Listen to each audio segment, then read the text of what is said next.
Legal process ఎక్కడ దాకా వచ్చింది మీకు ఏమన్నా ఐడియా ఉందా జైపాల్ గారు? ఎందుకంటే ఇక్కడ వీళ్ళు కంప్లైంట్ చేశారు, వాళ్ళని రప్పించే ప్రయత్నాలు జరుగుతున్నాయని, లేకపోతే వాళ్ళ ఫాదర్ని పిలిపించి మాట్లాడడం కానీ ఇవన్నీ చూసాం మేము. బట్ అక్కడ ఏమైనా మొదలైందా లేదా ఇవన్నీ ఏం తెలియదు ఎవరికి. సో ఇక్కడ ఏమైతుందంటే, సరే నేను విక్టిమ్స్ తోటి రెగ్యులర్గా అయితే టచ్లో లేను, అప్పుడప్పుడు మాట్లాడతాను, మన పనులు మనకు ఉంటాయి కదండి. సో వాళ్ళందరూ నాకు తెలిసినంత వరకు కొంచెం మనీ పూల్ చేసుకొని ఒక లాయర్ని అయితే తీసుకున్నారు. ఇప్పుడు చాలా మంది అక్కడ ఉన్నారా జైపాల్ గారు? స్టిల్ ఇంకా కొంతమంది అక్కడ ఉండిపోయారా? కొంతమంది ఉన్నారు, కొంతమంది ఇక్కడే ఉన్నారు, ఇంకా కొంతమంది ఇంకా సఫర్ అవుతున్నారు, కొంతమంది రీసెంట్ గానే విక్టిమ్స్ అయ్యారు. సో మీరు చూసిన విక్టిమ్స్ కొంతమందే, చూడని వాళ్ళు చాలా మంది ఉన్నారు. ఏదైనా నంబర్ చెప్పగలరా? నెంబరా? అప్రాక్సిమేట్లీ మీకు తెలుసున్న వాళ్ళు, లేకపోతే రఫ్లీ this is between like 300 to 500 victims. Satya including Telugu, all other language, ఇండియాలో ప్లస్ ఇండియా బయట కూడా కొంతమందిని ఇచ్చేశారు. చాలా చాలా మంది ఉన్నారు. నేను ఈ ఇష్యూ టేకప్ చేసినప్పటి నుంచి నాకు ఈమెయిల్స్ పెట్టిన వాళ్ళు చాలా మంది ఉన్నారు. ఇంకా ఈమెయిల్స్ పెట్టి మా పేరు చెప్పొద్దు అని చెప్పిన వాళ్ళు కూడా చాలా మంది ఉన్నారు. నేను రీసెంట్గా లండన్, మొన్న సండే రోజు లండన్లో బోనాల్ ఫంక్షన్కి వెళ్ళాను. అక్కడ 3 కలిశారు నాకు. అన్న నేను మీకు చెప్పలేదు కానీ మా దగ్గర కూడా పైసలు తీసుకున్నారన్న, ప్లీజ్ మా పేర్లు చెప్పొద్దు, మా స్టోరీ షేర్ చేయొద్దని చెప్పారు. సో చాలా మంది ఉన్నారండి. అంటే ఇక్కడ ఎలా ఉంటుందంటే, ఎవరు కొట్లాడడానికి కానీ ఇదంతా చేయడానికి ఎవరికి టైం ఉండదు. ఇప్పుడు మనం ఇక్కడికి వచ్చాము, సో మేము మా రెంట్లు కట్టుకోవాలి, మా నెల ఖర్చులు తీసుకోవాలి, మాకు ఎన్నో కమిట్మెంట్స్ ఉంటాయి. ఇప్పుడు నా సొంతకి అయితే పిల్లలు ఉంటారు, అంతా ఉంటుంది. సో అవన్నీ వదిలిపెట్టేసి ఇట్లాంటి ఇష్యూస్ గురించి కొట్లాడాలంటే it's not an easy thing to do. Okay, మీరు బై ప్రొఫెషన్ ఏం చేస్తుంటారండి? మీ ప్రొఫెషన్కి అటు ఆ నందూస్ వరల్డ్ వాళ్ళిద్దరి ప్రొఫెషన్కి అసలు ఏం సంబంధం లేదా? నా ప్రొఫెషన్కి వాళ్ళకి ఏం సంబంధం లేదు. నాకు నా ఓన్ సైబర్ సెక్యూరిటీ కంపెనీ ఉన్నది. సో మేము అదర్ బిజినెసెస్కి సైబర్ సెక్యూరిటీ సర్వీసెస్ ప్రొవైడ్ చేస్తాము. ప్లస్ నేను ఈ రీసెంట్గా మీరు చూసి ఉంటారు కదా, నాకు ఒక ఇన్స్టాగ్రామ్ ఛానల్ ఉంది, ఇన్స్టాగ్రామ్ ఆడియన్స్ ఉన్నారు ఒక 6 లక్షల మంది దాకా. ప్లస్ యూట్యూబ్, ఫేస్బుక్ ఉన్నారు ఇంకో 3 లక్షల దాకా. సో వీళ్ళందరికీ నేను ఇక్కడ ఈ పోరగాళ్ళందరికీ మనోళ్ళకి ఎట్లా అంటే జాబులు ఎట్లా కొట్టాలి, ఇక్కడ ఇంటర్వ్యూస్ ఎట్లా అటెండ్ అవ్వాలి, లైఫ్ లో ఏంటి మోటివేషన్ ఏంటి, ఇట్లాంటివన్నీ చూసాను నేను. మీ పేజ్ చూసాను జైపాల్ గారు. ఎటొచ్చి మీరు అంటే ఈ ట్రాప్లలో లేకపోతే ఈ ఫ్రాడ్లలో ఎలా చిక్కుకోకూడదు ఇవన్నీ కూడా చెప్పడం చూసాను నేను. సో అదే చెప్తున్నాను నేను, అవన్నీ చెప్తా ఉంటాను రెగ్యులర్ గా. సో అలాంటి సమయంలోనే ఇది వచ్చింది కాబట్టి ఇది కూడా నేను ఫస్ట్ కొంచెం ఒక 3 weeks అంతా రీసెర్చ్ చేసి, తర్వాత మందు గారితో మాట్లాడిన తర్వాత then I decided to take it up. Okay. And Jaipal గారు, ఇంకో క్వశ్చన్ ఏంటంటే, ఇప్పుడు మా అందరికీ తెలియడం కంటే ఎంత ముందు మీకు తెలిసి ఇట్లాంటి ఒక ఫ్రాడ్ జరుగుతోంది, వీళ్ళు మోసం చేస్తున్నారు అని అక్కడ కూడా ఎంతో కొంతమందికి తెలిసే ఉంటుంది కదా ఈ విషయం, కమ్యూనిటీలో తెలుగు వాళ్ళకి, మిగతా వాళ్ళకి, అసోసియేషన్లకి? చాలా మందికి తెలుసు ఈ విషయం ఎప్పటి నుంచి జరుగుతుందని. ఒక 2-3 years నుంచి తెలుసు చాలా మందికి. కాకపోతే చెప్పాను కదండి, ఎవరి పనులు వాళ్ళకు ఉంటాయి. ఇదంతా ఎందుకు గాలికి పోయేది మనకెందుకు అనుకునే వాళ్ళు చాలా మంది ఉంటారు. బట్ నేను వాయిస్ రైజ్ చేసినప్పటి నుంచి నాకు చాలా మంది చెప్పారు ఇది నడుస్తుంది అది ఇది. ఇప్పుడు ఏమైనా రిగ్రెట్ అవుతున్నారా? నేను అనవసరంగా మాట్లాడాను వీళ్ళ విషయంలో, విక్టిమ్స్ తరపున, లేకపోతే అనవసరంగా జోక్యం చేసుకున్నానని ఏమైనా ఫీల్ అవుతున్నారా ఇప్పుడు? Absolutely not. No regrets at all. In fact, I'm actually proud of myself.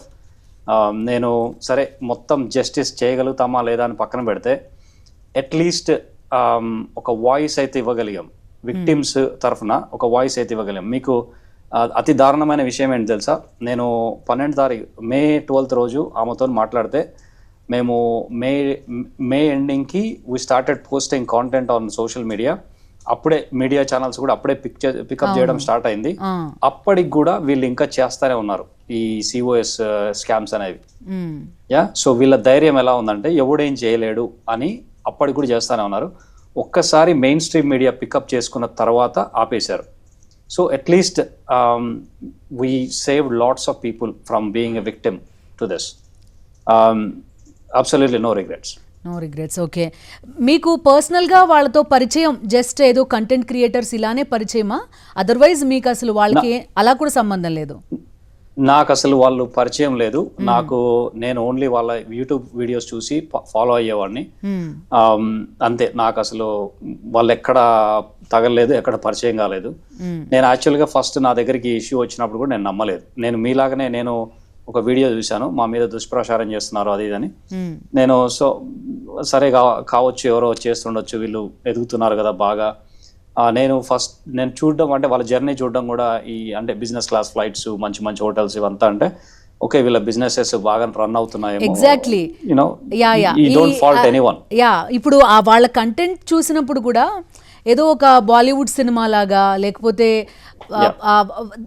వాళ్ళ లైఫ్ స్టైల్ కానీ ఇదంతా అంత కనిపించేది. చాలా మందికి మేబీ అది కూడా ఒక ఇన్ఫ్లుయెన్స్ ఏమో అనిపించింది నాకు చాలాసార్లు. అంటే ఈ స్కామ్ గురించి వీటి గురించి ఏం తెలియక ముందు కూడా ఇప్పుడు మన ఇళ్లలో నుంచి కూడా చాలా మంది వెళ్తూ ఉంటారు. బట్ అంత లగ్జూరియస్ లైఫ్ ఎక్కడ చూసుండం మనం. కానీ వాళ్ళు ఎట్లా లీడ్ చేయగలుగుతున్నారనే క్వశ్చన్ మార్క్ చాలా మందిలో ఉంటుంటుంది. I will give you an anecdote, yeah. So నేను ఈ లాస్ట్ ఒక 2 months నుంచి చాలా మందితో మాట్లాడుతూ ఉన్నాను వీటి గురించి. నేను ఎక్కడికి వెళ్ళినా కానీ జనరల్గా రైజ్ చేస్తూ ఉంటారు, బాగా చేసావు, బాగా చేస్తున్నావు.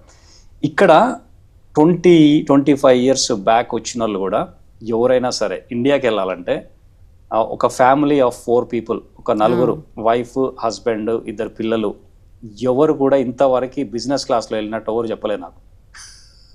ఎకానమీలోనే ట్రావెల్ అన్లెస్ మీరు ఏదైనా బిజినెస్ పని మీద వెళ్తే ఆ బిజినెస్ క్లాస్ టికెట్ కూడా మీ కంపెనీ బేర్ చేసేటట్టు అయితే వెళ్తారు, కానీ పర్సనల్గా బిజినెస్ క్లాస్ టికెట్స్ పెట్టుకొని ఎవరు వెళ్ళరు.